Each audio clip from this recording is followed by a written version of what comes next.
ಬೇಗ ಟಕ್ಕ ನಂಗೆ ರೆಡಿ ಆಗು ಅಂತ ಅಂದ್ಲು. ಎಲ್ಲಿಗೆ ಅಂತ ಕೇಳಿದ್ರೆ ಹೇಳಲಿಲ್ಲ. ಮೆಟ್ರೋಲ್ ಹೋಗ್ಬೇಕು ಅಂತ ಅಂದ್ಲು. ಮೆಟ್ರೋ ಕಾರ್ಡ್ನ ವ್ಯಾಲೆಟಲ್ಲಿ ನೋಡಿದೆ, ವ್ಯಾಲೆಟಲ್ಲಿ ಕಾರ್ಡ್ ಆಗಿತ್ತು. ಮೆಟ್ರೋ ಕಾರ್ಡ್ ಐತೆ ನಿನ್ನ ಹತ್ರ? ಕಾರ್ಡ್ ಐತೆ, ಕಾರ್ಡಲ್ಲಿ ಕಾಸಿಲ್ಲ ಅನ್ಸುತ್ತೆ. ನಾನು ಹಾಕಿಸ್ತೀನಿ, ಎಲ್ಲ ಹಾಕೊಂಡು ಉಜ್ಜಾಡ್ಬಿಟ್ಟು. ಮೆಟ್ರೋ ಕಾರ್ಡಿಗೆ ರೀಚಾರ್ಜ್ ಮಾಡ್ಕೊಂಡು ಹೊರಟ್ವಿ. ನನಗೆ ಹೋಗ್ಬೇಕಾದ್ರೆ ಒಂದೇ ತಲೆಯಲ್ಲಿ ಓಡ್ತಾ ಇದ್ದು, ಎಲ್ಲಿ ಕರ್ಕೊಂಡು ಹೋಗ್ತಾಳೆ ಅಂತ. ರಾತ್ರಿ ಊಟ ಮಾಡುವಾಗ ಬೈದ ಅಂತ ಯಾರು ಕೆಲವರು ಗುಮ್ಸ ಕರ್ಕೊಂಡು ಹೋಗ್ತಾಳೆ ಅನ್ನೋ ಥಾಟು ಕೂಡ ತಲೆಗೆ ಬಂತು.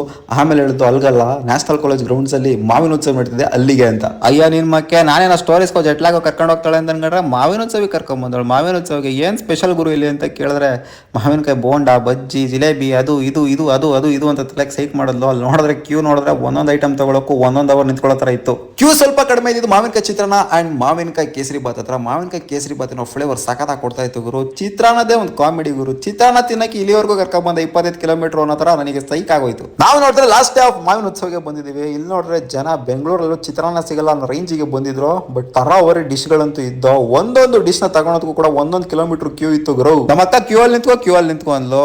ನನಗೆ ಅವೆಲ್ಲ ಆಗಲ್ಲ, ಕರ್ಕೊಂಡ್ ಬಂದಿರೋದು ನೀನೇ ಕ್ಯೂ ಅಲ್ಲಿ ನಿಂತ್ಕೊಬೇಕು ಅಂತ ನಿಲ್ಸಿ ಮಾವಿನ ಜ್ಯೂಸ್ನ ತಗೊಂಡು ಕುಡಿದ್ವಿ. ಕುಡಿಯೋದ ತಿನ್ನೋದು ಗೊತ್ತಾಗ್ತಿಲ್ಲ ನನಗೆ.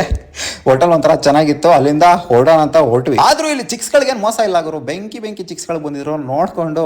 ಆದ್ರೂ ಹೊಟ್ಟೆ ತುಂಬಿರ್ಲಿಲ್ಲ, ಏನಾದ್ರು ತಿನ್ಬೇಕು ಅನಿಸ್ತಿತ್ತು. ಅಲ್ಲಿ ಯಾರೋ ಸಕಾದಾಗಿರೋರು ಬ್ರೆಡ್ ಗುಲ್ಕನ್ ಹಾಕ್ತಿದ್ರು.